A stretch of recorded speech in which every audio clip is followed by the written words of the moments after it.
Assalamualaikum warahmatullahi wabarakatuh. Hai teman-teman, kegiatan kali ini kita akan menyimak kisah Nabi Muhammad SAW lewat lagu dan cerita. Selamat menyimak teman-teman.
Assalamualaikum teman-teman. Kali ini Bunda mau berkisah tentang kelahiran Rasulullah Shallallahu Alaihi Wasallam. Teman-teman, kisah ini Bunda ambil dari Muhammad Teladanku, penerbit tim Syamil Box. Yuk kita simak kisahnya sampai selesai. Teman-teman, tahukah kalian nama kota suci kaum muslimin? Ya betul, kota suci kaum muslimin adalah kota Mekah. Di kota Mekah inilah letaknya Ka'bah atau Baitullah. Ke arah Ka'bah lah seluruh muslim di dunia menghadapkan dirinya jika sedang sholat. Ketika pergi haji dan umroh, kita juga akan mendatangi kota ini. Disinilah Rasulullah dilahirkan teman-teman. Letaknya di Jazirah Arab atau di Arab Saudi. Dahulu kala, kota Mekah adalah sebuah gurun pasir yang hanya menjadi persinggahan para pedagang atau kafilah yang lewat. Nabi Ismail yang pertama kali membangun kota Mekah. Nabi Ismail dan Nabi Ibrahim juga yang pertama kali membangun Ka'bah. Rasulullah adalah keturunan Nabi Ibrahim dari Nabi Ismail. Beberapa tahun setelah Nabi Ismail dan Nabi Ibrahim wafat, banyak orang-orang yang kembali ke zaman jahiliyah. Mereka suka mabuk-mabukan, suka berjudi, dan suka berbuat dosa. Mereka juga suka merampok dan merampas harta orang lain teman-teman. Bahkan mereka suka menyembah berhala.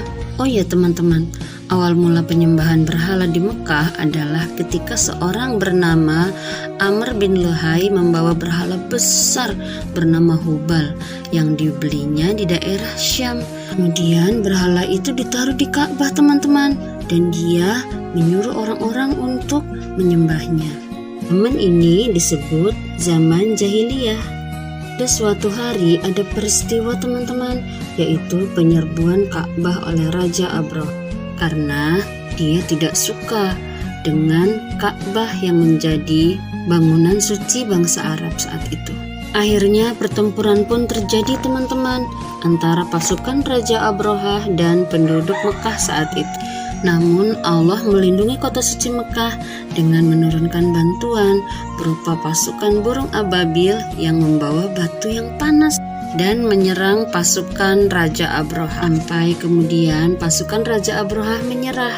Tahun itu disebut tahun gajah. Di tahun itulah Rasulullah lahir teman-teman dari seorang ibu yang bernama Aminah. Ketika Rasulullah lahir, ayah Rasulullah yang bernama Abdullah sudah meninggal teman-teman. Tapi Rasulullah mempunyai seorang kakek yang sangat sayang padanya, bernama Abdul Muthalib. Teman-teman, sudah menjadi tradisi bangsawan Arab untuk menyusukan anak-anaknya kepada wanita-wanita desa, agar anak-anak itu terhindar dari penyakit dan memiliki tubuh yang kuat, dan juga supaya dapat belajar bahasa Arab yang murni di daerah pedesaan. Rasulullah disusukan kepada wanita yang baik bernama Halimatus Sa'diyah. Halimah membawa bayi Muhammad ke desanya untuk diasuh dan disusukannya. Bayi Rasulullah ketika dirawat bersama Halimah ternyata membawa banyak keberkahan teman-teman. Kambing-kambingnya Halimah menjadi gemuk dan berisi susu yang sangat melimpah. Ladang-ladang milik Halimah menjadi subur teman-teman. Itu semua terjadi karena kehendak Allah teman-teman. Halimah sangat gembira dan bersyukur kepada Allah, dan Halimah juga sangat menyayangi Muhammad. Setelah berusia 2 tahun, Halimah mengembalikan Muhammad kepada ibundanya. Ibunda Muhammad sangat senang dan gembira sekali teman-teman melihat putranya tumbuh dengan sehat dan kuat. Tapi karena di kota Mekah sedang terjadi wabah penyakit, Abdul Muthalib menyarankan agar Halimah membawanya kembali ke pedesaan hingga Rasulullah berusia 5 tahun. Walaupun dengan berat hati, Ibunda Aminah akhirnya mengikhlaskan putranya kembali ke pedesaan bersama Ibu Halimah. Begitulah teman-teman kisahnya, semoga bisa menjadi penyemangat teman-teman dalam belajar ya. Wassalamualaikum warahmatullahi wabarakatuh.